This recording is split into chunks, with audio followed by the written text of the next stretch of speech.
Hello dear students of 10th class. We are having another video on types of actions. In this chapter, we have completed about human nervous system. Now we have to study about the types of actions. Our body performs basically three types of actions. One is the voluntary action, involuntary action, and the reflex actions. So voluntary and involuntary actions. First of all, we consider voluntary and involuntary. तो voluntary actions are such kind of actions which we perform with our will. हम अपनी इच्छा से perform करते हैं, वो सारे होते हैं हमारे voluntary actions. Involuntary action which we perform without the will of an organism means अपनी इच्छा के बिना, वो होते हैं सारे इनवॉलंटरी एक्शंस. ठीक है. इनवॉलंटरी एक्शंस को परफॉर्म करते हैं हमारे एक्सटर्नल ऑर्गन्स. एक्सटर्नल ऑर्गन्स कौन? आपके हाथ और पैर, जिन्हें हम कह देते हैं कंबाइनली द लिम्स. आपके लिम्स परफॉर्म करते हैं आपके वॉलंटरी एक्शंस को. Secondly, involuntary actions. Involuntary actions को परफॉर्म करते हैं हमारे इंटरनल ऑर्गन्स. ठीक है. अगर हम पूछें कि यहाँ पर आपको एग्जाम में आ जाता है वॉलंटरी और इनवॉलंटरी में डिफरेंसेस लिखने के लिए, तो इनसे आप डिफरेंसेस या इनके फीचर्स के बेसिस पर इनको यूज कर सकते हैं. जैसे यहाँ लिखा है मैंने स्ट्राइडेड मसल्स. जितने भी आपके ये स्ट्राइडेड मसल्स, आपके जिसे हम कहते हैं स्केलेटल मसल्स, ये प्रेजेंट होते हैं आपके हैंड्स और लेग्स में. ठीक है. तो वॉलंटरी एक्शंस को परफॉर्म करने में हेल्प करते हैं आपकी striated muscles. But in case of involuntary actions, as your internal organs are having special kind of muscles which we call smooth muscles और unstrided muscles, तो जितने भी involuntary actions हैं उनको परफॉर्म करने में हेल्प करेंगे आपकी unstrided muscles. फिर जब हम ह्यूमन नर्वस सिस्टम पढ़ रहे थे, उसमें जब हमने हिंड ब्रेन पढ़ा, तो हिंड ब्रेन के हमने पढ़े थे तीन parts, cerebellum, pons and medulla. तो इनवॉलंटरी और इनवॉलंटरी एक्शंस को आपके सेरिबेलम और मेडुला ही कंट्रोल करते हैं. वॉलंटरी एक्शंस को कंट्रोल करता है cerebellum part of forebrain no, cerebellum part of hind brain.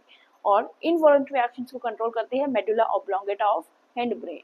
और इनके कुछ एग्जांपल्स भी हैं. जैसे वॉलंटरी एक्शंस में जैसे आपके एक्सटर्नल ऑर्गन्स का इन्वॉल्वमेंट है, तो आपके एक्सटर्नल ऑर्गन क्या काम करते हैं? राइटिंग का काम करते हैं, वॉकिंग का काम करते हैं, जंपिंग का काम करते हैं, वॉकिंग चलने का काम करते हैं. ठीक है. इनवॉलंटरी में आपके इंटरनल ऑर्गन्स हैं, तो इंटरनल ऑर्गन्स के जितने भी फंक्शनिंग है वो यहाँ आ जाएगी. जैसे आपके रेगुलर बीटिंग ऑफ हार्ट है, पेरिस्टाल्टिक मूवमेंट है, या आपके डायफ्राम की मूवमेंट है जो आपको रेस्पिरेशन में हेल्प करती है. ठीक है. तो ये सारी चीज़ें आ जाएंगी आपके इनवॉलंटरी एक्शंस में.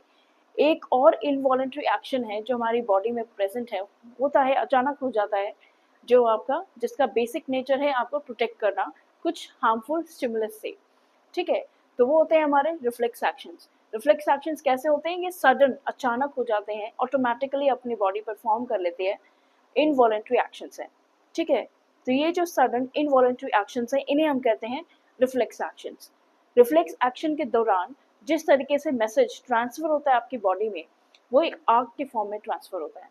तो पाथ जो उस टाइम पे इम्पल्स का होता है ड्यूरिंग अ रिफ्लेक्स एक्शन, उसे हम कहते हैं रिफ्लेक्स आर्क. ठीक है.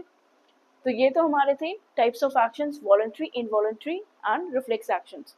जिस भी एग्जाम में आएगा वॉलंटरी इनवॉलंटरी में डिफरेंसेस आते हैं, या फिर वॉलंटरी और रिफ्लेक्स एक्शन में डिफरेंस आते हैं. रिफ्लेक्स एक्शन को आपका मिड ब्रेन और स्पाइनल कॉर्ड कंट्रोल करती है. अब चलिए यहाँ पर एक रिफ्लेक्स का एग्जाम्पल देखेंगे हम. वॉलंटरी इनवॉलंटरी तो आई थिंक आपको क्लियर हो गया होगा, ये बहुत ही ईजी टॉपिक है. ठीक है. तो रिफ्लेक्स एक्शन का एग्जाम्पल और देख लेते हैं.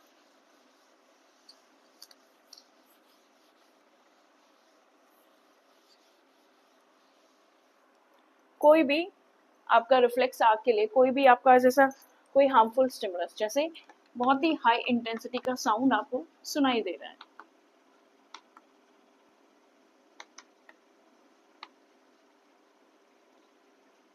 हाई इंटेंसिटी साउंड को डिटेक्ट करने के लिए in ears we are having phonoreceptors. Phonoreceptor is a kind of sensory neuron. ये फोनोरिसेप्टर इंफॉर्मेशन भेजेगा आपके सेंट्रल नर्वस सिस्टम के पास. सेंट्रल नर्वस सिस्टम में आपका ब्रेन है, ब्रेन जो थिंकिंग करेगा, और स्पाइनल कॉर्ड आपके एक्शन जो आपकी मसल्स को परफॉर्म करना है उनके पास मैसेज ट्रांसफर करेगा with the help of relying neuron. Relying neuron information भेजेगा मोटर न्यूरॉन के पास. मोटर न्यूरॉन जनरली क्या फॉर्म करते हैं? वो सिनेप्स फॉर्म करते हैं आपके मसल फाइबर्स के साथ। तो आपके जब को बहुत तेज शोर सुनाई देता है तब हम क्या करते हैं, अपने कान बंद कर लेते हैं। तो मैसेज जो मोटर न्यूरॉन है, मैसेज किसको भेजेगा, आपके हैंड्स को भेजेगा। मोटर न्यूरॉन आपके हैंड्स को मसल भेजेगा, सॉरी इंफॉर्मेशन भेजेगा। तो आपके हैंड्स की जो मसल्स हैं they will contract, and what will they do, they will close the ear. So this is your stimulus. Stimulus को डिटेक्ट किया रिसेप्टर ने इंफॉर्मेशन भेजा सेंट्रल नर्वस सिस्टम के पास, जिसमें ब्रेन ने की थिंकिंग और स्पाइनल कॉर्ड ने मैसेज आगे ट्रांसफर कर दिया रिलेइंग न्यूरॉन के पास। रिलेइंग न्यूरॉन ने मोटर न्यूरॉन के पास, मोटर न्यूरॉन ने सिनेप्स फॉर्म की हुई है मसल फाइबर के साथ में, जहाँ पे ये हैंड मसल्स को इन्फॉर्मेशन भेजेगा। हैंड मसल्स कॉन्ट्रैक्ट करेंगे और आप इन हैंड्स की हेल्प से अपने कान को बंद कर लेंगे। तो तेज साउंड के रिस्पॉन्स में अपने कानों को बंद कर लेना, that is your reflex action. ठीक है, तो इस तरह से रिफ्लेक्स एक्शन या रिफ्लेक्स आर्क आपको लिखने के लिए आती है। तो इस पर्टिकुलर रिफ्लेक्स एक्शन के दौरान जो आर्क के फॉर्म में लव इम्पल्स जो ट्रांसफर हुई है उसे हम कहते हैं रिफ्लेक्स आर्क। ठीक है, ऐसे ही हार्मफुल मतलब कोई भी हार्मफुल स्टिमुलस के अगेंस्ट आपकी बॉडी को जो प्रोटेक्ट करे उस तरह के एक्शन को हम कहते हैं रिफ्लेक्स एक्शन, जो बहुत जल्दी से परफॉर्म हो जाते हैं। ठीक है, अगर किसी को रिफ्लेक्स एक्शन में या किसी टाइप ऑफ एक्शन में डाउट हो तो मैं आपको और भी एग्जांपल्स शेयर कर सकती हूँ रिफ्लेक्स एक्शन के, तो प्लीज़ आप मेरे पास कमेंट बॉक्स में मैसेजेस डाल दीजिएगा। ठीक है, थैंक यू।